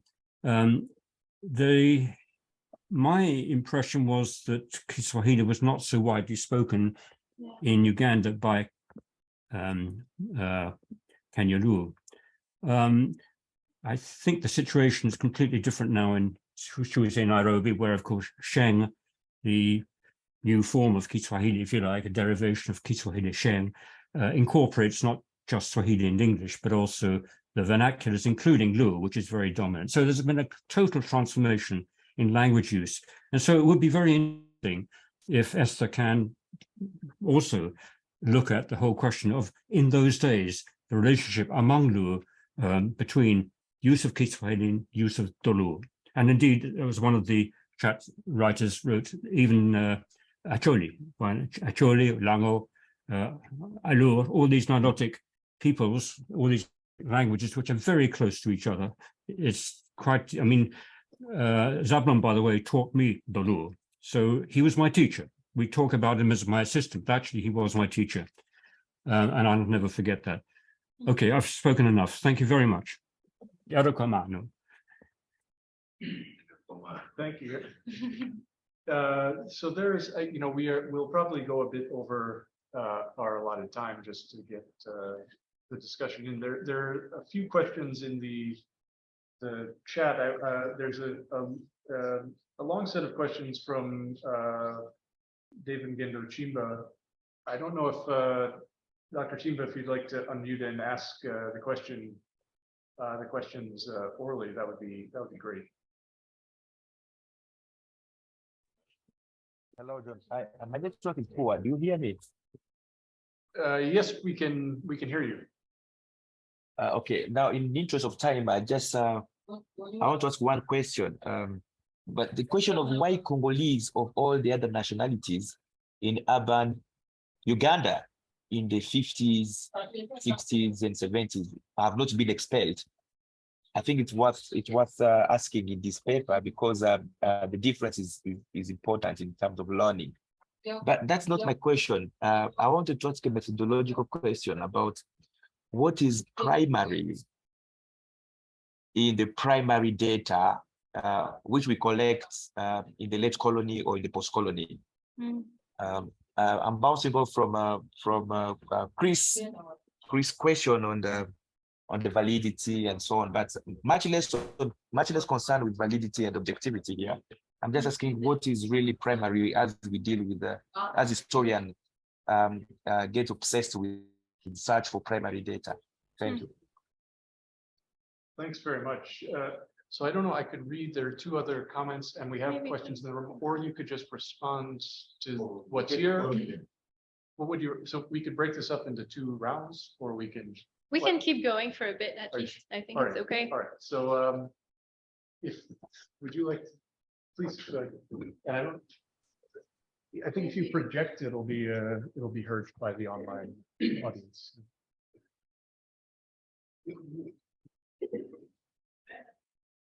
I'll move to you so you can. It's fine. All right. Yeah. Okay. Thank you so much for the presentation, the discussion. I'm a PhD student in social anthropology. I'm also visiting a lot of colonial archives to inform my work. So I was very impressed by the fact that there's some people doing this thing as well. However, my concern is about you talked about anthropological field notes and you haven't conducted participant observation. Were you able to look into the actual diaries of these anthropologists to get out this data, or how did you develop your field notes? Was it out of the archives we were reading? And then how were you situated? How were you able to analyze this work maybe as an objective outsider? Because in your analysis, when you talked about it, somewhere you mentioned the Africans adopting a Western lifestyle and it appearing as though it was a status symbol. You did not. Okay, as an anthropologist, I expected you to take note of the loss of some of their traditions and the influence of maybe imperialism or any other factors like capitalism and the like. So I'd just like to know how you came about, how you were able to analyze this work objectively, and then lastly, I would also, as student of history, I minored in history for my first degree. We're told that during Min's era, during his regime, there were more non-Ugandans that were expelled, including the Jaluos. So I don't know if you've been able to capture that as well. Thank you. Thank you. Yeah. And yes. Sure. I think this is the microphone will capture your voice, so it's. Thank you very much, Esther, for your wonderful work. Actually, people like you or scholars of history, you're one of the people who actually making history very fascinating, even when one thinks they don't understand how it works. It has happened before, so some people think history is not that much that we need to concentrate funding in universities and so on and so forth. For one reason, it makes you actually connected in time, even when you're really very young. On some of the issues you're talking about, if I can share a bit, when you talked about the relationship of Matoke and and Ugali and so on, I had an experience. My first time to go to Kenya, I was served very nice and delicious looking Ugali and nyama choma, and this poor boy from Kampala used to matoke and soup. I was busy waiting for my soup and start eating food, and so everybody laughed at me. So that is very interesting. And when you talk about Kisumu Ndogo, my first impression of Kisumu Ndogo is like there is some bit of small Kisumu out of Kisumu actually in Kampala, because I directly translated Ndogo into small, because we understand Ndogo as small or something like that. And that reminds me, actually, could it be the reason, I don't know, maybe you're not interested in the history of musicology in East Africa or whatever. Could it be the reason, one of the reasons why the Jaluo kind of music at some point in time was so much booming in Kampala, including, because I remember when I was growing up, my grandfather had what they used to call radio cassette. I don't know if you're familiar with it, and he loved it so much. And there is this radio cassette tapes. I don't know, some of these things people like you may not be knowing, but I remember him using that radio cassette, playing even the music, the language we were not even understanding, but because it had some good kind of tunes and so on, and people were using it so much. And around 2003 there, my grandmother also bought another new radio cassette, and they bought one of the tapes I cannot forget. It's from Akai Kilonzo. And they used to tell us he's a Jaluo. So when you were talking about Jaluo, Luo, I was like trying to connect pieces in that. But my question is about, you talked about anthropological kind of notes. And I remember in my first year at, my first year of master's at Makerere University, I'm a student of history. I happened to interact with some of the colonial kind of documents in the National Archives, and those were the correspondences between the leadership, the colonial leadership, the district commissioners, and the people in the government in Entebbe. And they were talking about they were exchanging about the behavior of alcohol and so on. And so I found very demeaning words referring to local chiefs and representatives of the local administration as drunkards, useless, problematic to the colonial government. I'm wondering if in your sources you found such kind of words or such kind of language, and if you did, how did you manage to maneuver through and actually construct this wonderful story, especially when you mentioned in your conclusion about beautiful, kind of conclusions of how they're being influenced the social making, influenced like kind of drinking and so on. Those kind of events influenced social making, influenced their behavior with money and mobility and adaptation to new environments and so on. So I'm wondering how, if all you happen to look at to have that experience, how did you maneuver into that? Another last question is about the anthropological studies, especially with the African agents in that study, in those studies, the responsibilities people are having, especially when it comes to being assistants and how they were taken and what their role was. With the interaction of the sources you've had with those anthropological studies and so on, what do you think has changed to today's research? Because you are also another form of researcher out of your usual environments. The people you interact with, the people involved in your study, what is the kind of relationship do they have with you? And what is the kind of relationship do they have with the study? Do they own the study? What is their kind of relationship? And if there is nothing has changed, what do you think should change? Especially when we're talking about the decolonization of knowledge making and production. Thank you very much. Otherwise, thank you very much for your. I'm looking forward to reading that. So, and there's also just there are just, I believe, two comments that I'll just read from the chat. Derek Peterson had to leave, but he says, could I ask Esther to consider the relationship between the Kenya Luo and the Acholi, as seen in Uganda's politics in the late 1960s? The Obote government was said by the late 1960s to be inveterately engaged in promoting Langi people's interests. There was a fake letter called the Lango letter that purported to reveal Obote's plan to advantage Akakoro people at the expense of Acholi and Baganda. It was, I think, a way that antagonists of Obote's government tried to expand outrage against the UPC regime. So just wondering on any reflection on that.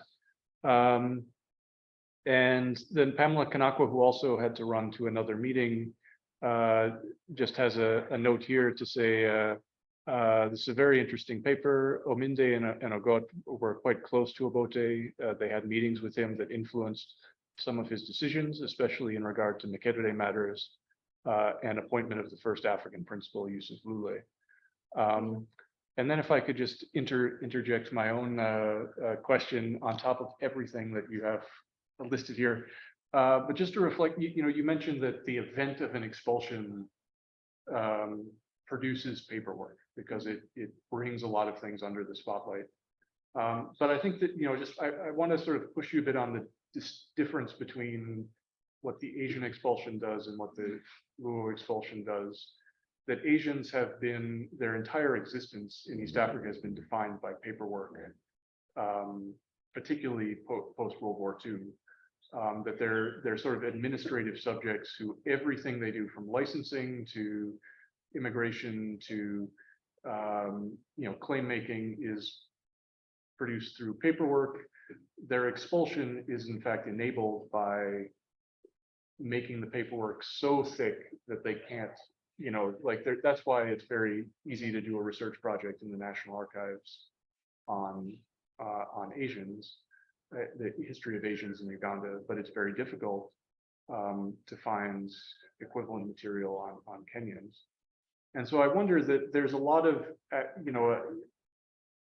it's not just that the expulsion produces paperwork, it's that the expulsion of Asians is in some ways enabled by the infrastructure of paperwork that then post-colonial governments manipulate to try to force Britain to take their citizens back, and then to disavow the citizenship of those who are Ugandans or stateless. So I wonder, sort of in the case of Kenyans, is if people are coming without, maybe there's like a pay slip is sort of the way they encounter paperwork in, what does the expulsion produce that in terms of paper, like how is this, I mean, are these different events? Is the Asian expulsion a documentary event and the Kenyan expulsion is not? I mean, it's just sort of a decree that is interpreted haphazardly. What's the difference there? And then I have another thought just about, there are moments such as 1959, 1966, where those living in Kampala especially are called on to demonstrate loyalty one way or another to the Kabaka or to the central state. And often just in my reading, a lot of the times it's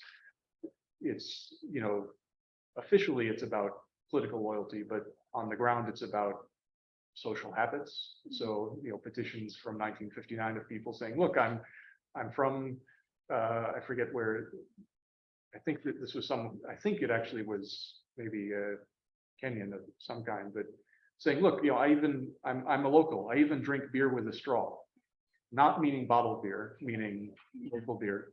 And so I wonder if you've picked up on those kind of, nightclubs are a place of cosmopolitan cross-racial interaction, but probably most of the beer that was people drank was not bottled beer, and it was filled with sort of connotations of belonging and local knowledge. And I wonder if you could sort of anything to say on that. So they were talking about Uganda. Yeah. That map of aid and stuff for it's like it was done under the auspices of the Uganda government. Yeah. The Uganda Minister of Health is the one who gave a preface to the that town the making. Yeah, that's So it was Uganda and the municipality of Kampala was called. And I see the question from Stephen. Yes. Yeah.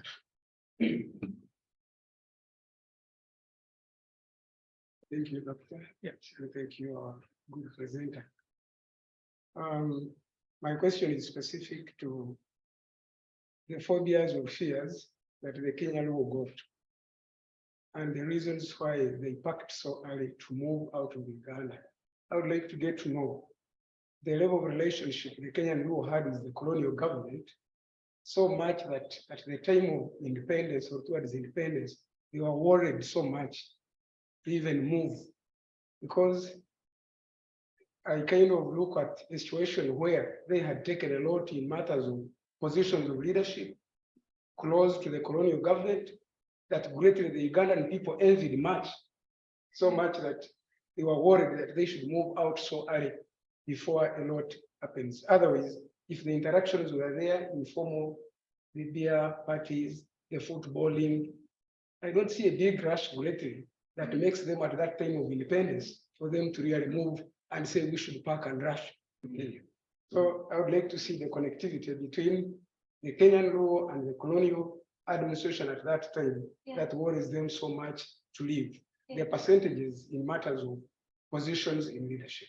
Thank you. Thank you. Thank you. The accomplice in the colonial in the Uganda colonization at the administration, especially if they were being invited to I'm just going to start with that question because I feel like it's important that I specify this. The laws here, the Kenyan laws here, they did not have a particularly close relationship with the colonial government, but what they did have was, like I said, big welfare associations, and they were very involved in unions. So because they were in a lot of factory like workers type of settings. So these are people who I think could also have fears that came not so much from their closeness with the colonial government, but from the fact that through their union politics and their own organizations as a community, that could lead them to be in a position vis-a-vis the Ugandan government that would not always be comfortable. But I don't think that the relationship was particularly with the British colonial governments, but because they were in unions and in those types of organizations, then they could also find themselves in tough spots. And I think that this is probably part of the reason, like that the things are happening in 1970. It's also because of the union stuff that is going on in Uganda also with Ugandan policies. So that's one. Okay, now I'm trying to get the Congolese not okay, what is primary data? Primary sources as opposed to secondary sources. I think that in my own work, the distinction is very unclear between what is primary source and what is secondary source. And a lot of the times I use the same book, both as a primary source or as a secondary source, depending on what I'm doing with it. And sometimes even I am not sure that I'm using it as one or the other. So I've reached that point in my research where I find the distinction more theoretical than practical, because a lot of especially with the kinds of sources that I'm using, I don't know that primary, because when we say primary sources, that there's the idea that you access the information raw and unprocessed. The sources that I'm accessing, they are not raw, they are not unprocessed. They are processed by a lot of power dynamics and a lot of things going on. So I don't know how primary they are. To me, the sources of the way they get to me, they've already been shaped by a lot of things. This is not completely primary. It's someone who has written down something in a very specific setting. Then that something that was written down was turned into a book with using other things. And then the two of them come to me, but I don't know that one is entirely raw and that the other is entirely processed. To me, that's all processed evidence anyway. So what is primary data? I'm not sure. I am not sure what is primary data. I think it's a good question. And that goes to the question about the anthropological field notes, the kinds of analysis that we can do with them, and my own positionality in relation to that. The anthropological field notes and what is an objective analysis of them. I don't know that I'm doing an entirely objective analysis of them, because if I am using some field notes that some people have used in one way, and I'm taking the same notes and I'm using them in another way because I'm asking different types of questions. So I wouldn't say that I'm just coming at the evidence and then being completely objective and taking everything into account. I come to that kind of evidence with my own sets of questions. And this is why I end up writing the way I do about drinking or something like that, because I have my own centers of interest and not just drinking. I'm interested in other things in life that are more constructive. But so am I being completely objective? No, I don't think so. I'm coming at it with a particular set of questions and subjective things that matter to me for subjective reasons. And my own positionality, like how we do research today versus how people did research in the past, and how I am doing my own research about the past today. Well, I think it's messy. And I think also it has changed even for me. When I began, the first time I became interested in those issues, it was a long time ago. It was 9 years ago. I was not in a PhD program yet. I was much younger, and I was introduced by it by one of my lecturers from the University of Nairobi, who is called Humphrey Ojwang, who is a professor of anthropology and linguistics. And I came to that topic as a student. And now I'm studying that topic as a more mature person who looks older, and I'm speaking as some kind of expert on the matter, though sometimes I doubt that I am.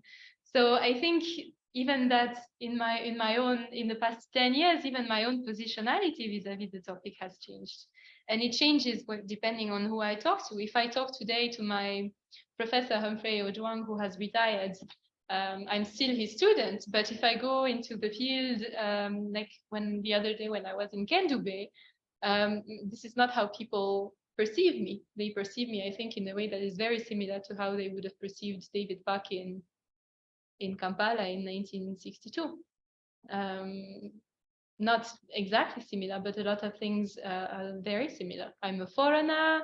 I'm a white foreigner. So there's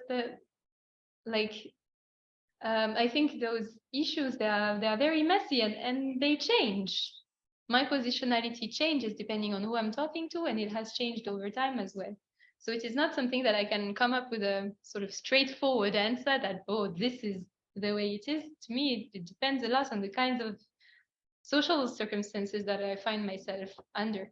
It also influences how I read the archives, I think that's for sure, because I have to imagine how people in the past related to people, and even how I handle my own relations. I have to think of like how I imagine how people like David Parkin and Zablon Nonguto worked, and then I find myself doing something that is not that dissimilar with my own people that I rely on to get information. So it completely blurs the differences between what was done yesterday, what is done today, and it is very uncomfortable.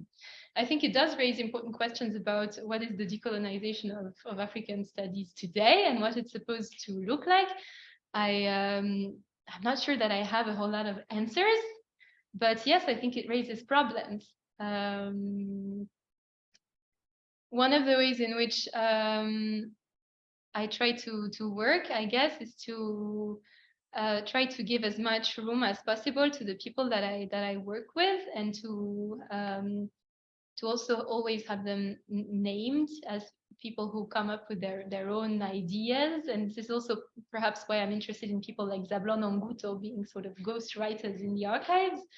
That's not like the best decolonization of African studies that one can do, but it's one of the ways in which we can get to those issues, to show that even in works that look very British, that are produced by British people, printed in England, and that circulate among academics, there is actually a much more complex social life behind the production of those works that involves networks of people who are not British, very much not, and who are based in Nairobi, in Kisumu, and are pursuing agendas of their own.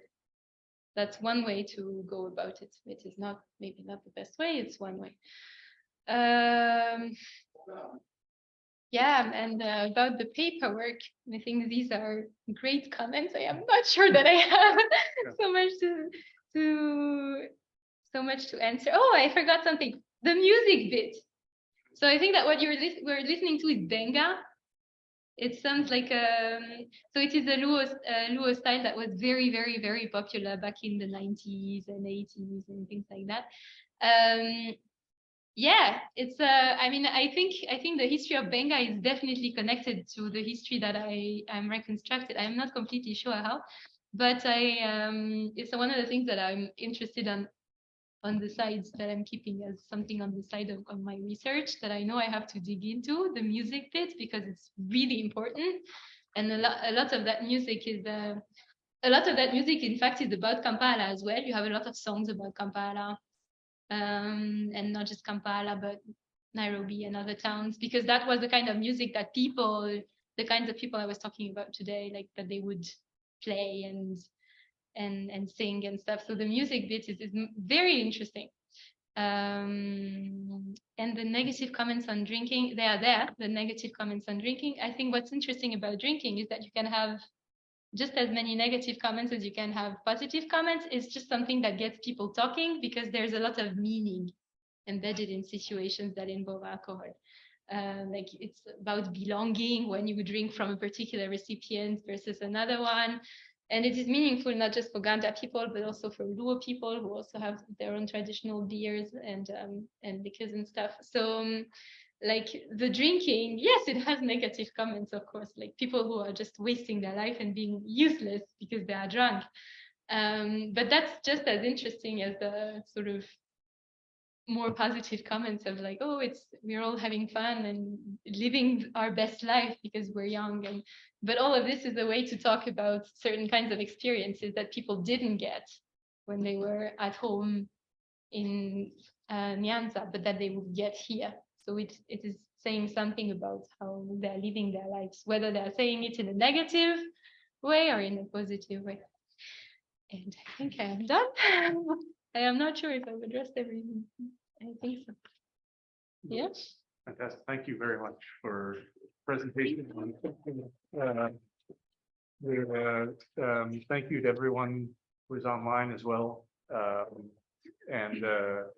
this was really a great, fascinating set of things discussed here. So just to know for those here and online, we have our next seminar will be next week, Wednesday, back in the Smart Room, and with Kevin Donovan from the University of Edinburgh presenting on East African citizenship. So also dealing with issues of belonging and identity. So I hope you'll be able to join us then as well. So thank you especially to Esther and Christopher for the discussion today. Thank you. Thank you. And Thank you. Thank you. Yeah, and thank you for joining us, David. Yes, thank you so much. My pleasure. Really great pleasure. Thank you very much, both, everyone.